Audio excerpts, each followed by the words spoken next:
Hey folks, Jimmy Smith back, this time to discuss some news. I wasn't around this weekend, obviously calling a fight in San Antonio. That's why my video was delayed a day, because I came back a day late.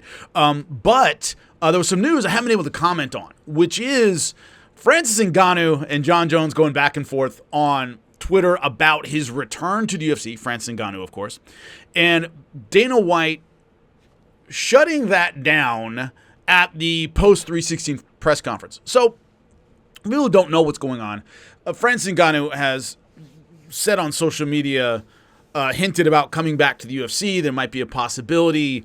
And Jon Jones enthusiastically tweeting about it, how that would be so much better than fighting Tom Aspinall, a real UFC champion, blah, blah, blah, blah, blah. The difficulty is Ngannou saying, I'll take care of the PFL, you take care of the UFC. Cryptically, what that means is up for some debate. Full disclosure, I work for PFL sometimes. I've called some international fights for them. I might be doing that again this year, doing a couple for them. I have never called a Francis Ngannou fight, and I have no inside information about what's going on. The idea that Francis Ngannou could in any way represent the PFL in a UFC fight is absurd. That's never going to happen in a million years.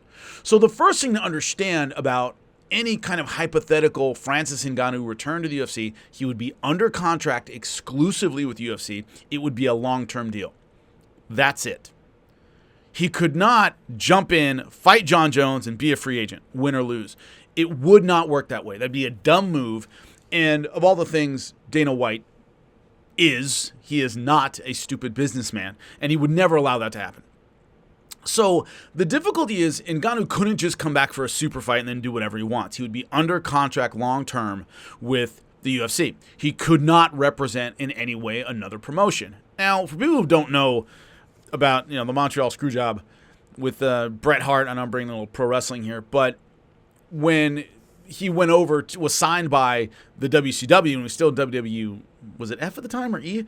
Champion. The problem was they didn't trust Eric Bischoff to not announce him as WWE Heavyweight Champion. They didn't. Now, Bret Hart said he wouldn't announce himself as WWE Champion, but they didn't think Eric Bischoff wouldn't. And you can't have your brand represented on another brand as being less than, right? Period. Can't do that. It's a similar thing here. He couldn't, represent PFL and fight Jon Jones. You don't drag another brand into your brand because he might beat Jon Jones. Who the hell knows? I would right now say Jon Jones would probably win that, but certainly a possibility. So you had to cut ties completely with PFL, sign completely with UFC, and be exclusive to them. All right. The difficulty is you left the UFC essentially on moral grounds. I interviewed Eric Nixick about this whole thing when it went down, who is, of course, Francis Ngannou's coach. And he told me, when I interviewed him for SiriusXM, and I don't believe Eric would lie to me, he said, Jimmy, the money they were kicking around in this conversation, you and I would fight a frickin' mountain lion. Right? They were kicking around huge money. And Francis said, I want to make sure my, opponents are taken care of. I want to make sure that I can do other things like boxing and make big money. I'm kind of fighting for everybody else. Right? I'm taking a moral stand. It isn't about the money.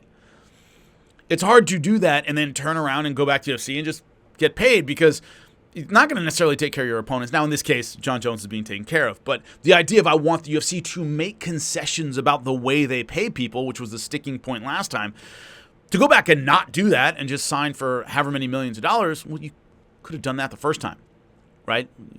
You can't make a moral stand and go, it's just kidding, I'll come back for enough money. Well, that's a hard sell to a lot of fans, right? So this idea that he could just go back to the UFC and not make the demands he made previously means it was just about money, right? This idea that, okay, if there was such a moral block to working with UFC, how come you're coming back in the way you are, right? It would look like you left long enough to get your Anthony Joshua fight, big payday from PFL, and you're coming back. So it was essentially about money. Maybe your freedom a little bit to have a big boxing match, but now that that's over, you don't need it anymore. So it would be sticky to come back, for sure. No way the UFC allows any kind of promotional crossover, so he would have to just come back for the money and sign with the UFC. Now, Josh the Punk Thompson, who worked at Bellator and has his own podcast, I think it's still with John McCarthy, I don't know, talked about, well, they could do some kind of fighter exchange, some kind of fighter swap like they did with ONE, where the UFC gives PFL some fighters, and PFL gives them Francis Ngannou, and because he's under contract with PFL. There's no way he's a free agent after one fight. He's fought once in PFL. And beat Renan Ferreira. There's no way the promotion said, oh, you have a one-fight deal. It doesn't work that way. All right? He's still under contract from PFL. He can't leave even if he wants to. So PFL would have to let him go. Josh Thompson talked about some kind of fighter exchange.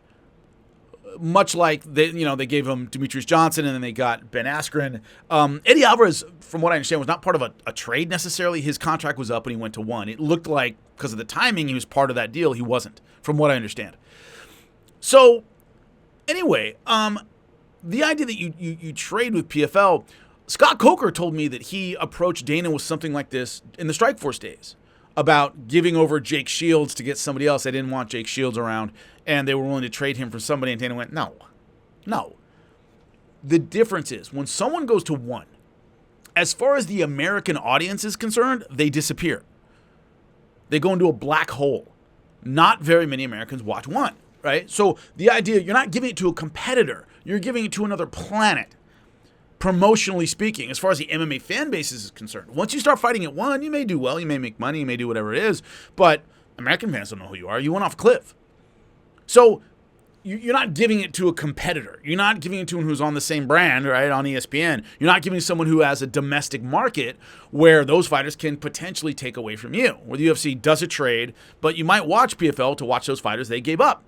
Dana's never going to do that. He'll only, Ryzen. You can trade with Ryzen. Why? It's in Japan. Right? So, okay, go to Japan and American audience won't see you. You might make money in Japan. That's great. But you're not giving it to a domestic competitor. So the idea of a fight swap, pretty weird. And for PFL, you're giving up a guy who is, a massive name. I mean, how many names could you get in return that would make up for that? I don't know. Save money, I guess. But why did you sign a guy for so much money and you don't want to keep it? It doesn't make sense. It makes no sense. So for the UFC to do a kind of fights, trade, swap, you don't trade with a domestic competitor. They don't have to. Remember, the UFC has huge brand recognition, huge brand awareness. Ngannou is probably the biggest fighter right now not under contract by the UFC. He's the biggest name. Would it be a nice coup to have him back? Sure. But the UFC doesn't have to do it. And so I find it difficult, nuts and bolts wise, to make this fight happen. So moving on from that, the idea of the nuts and bolts of the fight itself, the tactics of the fight. Why is Jon Jones so much more excited about Francis Ngannou than he is Tom Aspinall? Aspinall can do a lot of things.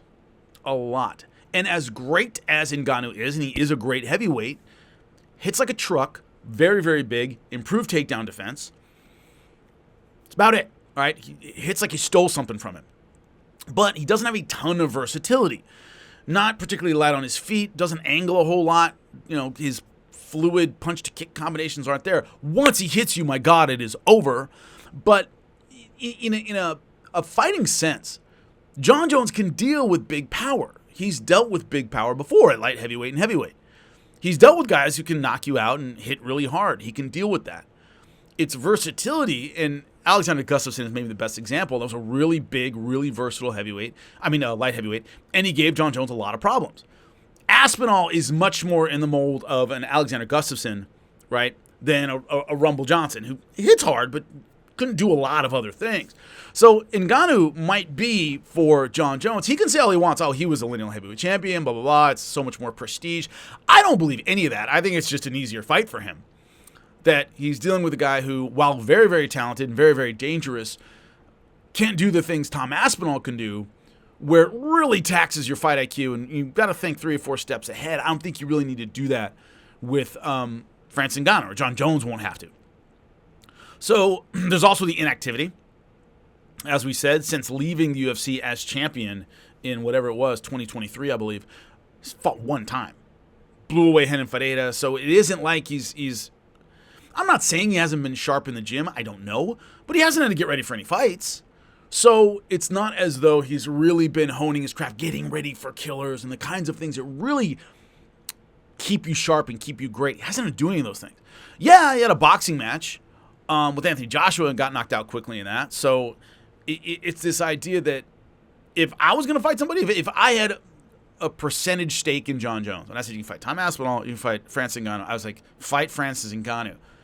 Inactive, and I know Tom Aspinall hasn't been very active because of these negotiations, but the idea that Francis Ngannou, who's a bit older, has been less active, and the one fight was Renan Ferreira. He's way better than Renan Ferreira. It's the idea that you're catching a guy with a huge name, inactive, and he is not as versatile as Tom Aspinall. Now, the reason I said air quotes in the beginning, when I said shut down this fight, Dana White said probably not at the weigh-in. Would you make this fight happen? Probably not, no. For Dana, that's not, to me, shutting it down. Shutting it down, that is stupid. I would never do that in a million years. Blah, blah. Like, he kind of would go on, like, a hostile rant about it. Because as I just said, Dana White's not an idiot. He's a businessman.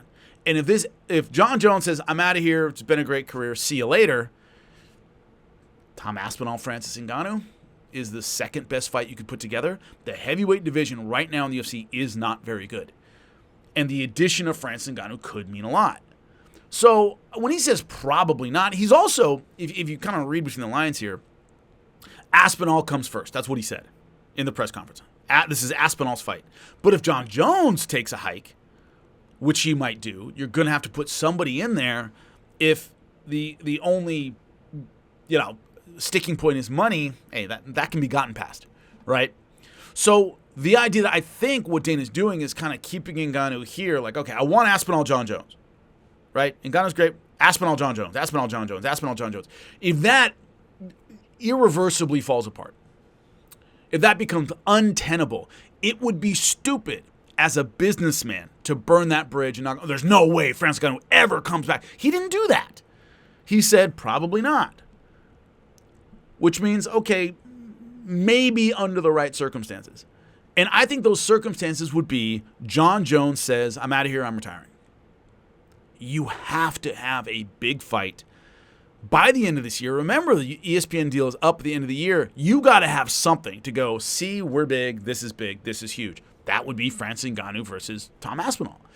That would be very, very big. Now, as I just said, how the nuts and bolts work out for the PFL, he is under contract. He cannot just leave PFL, and there's no way PFL signed him to a one-fight freaking deal.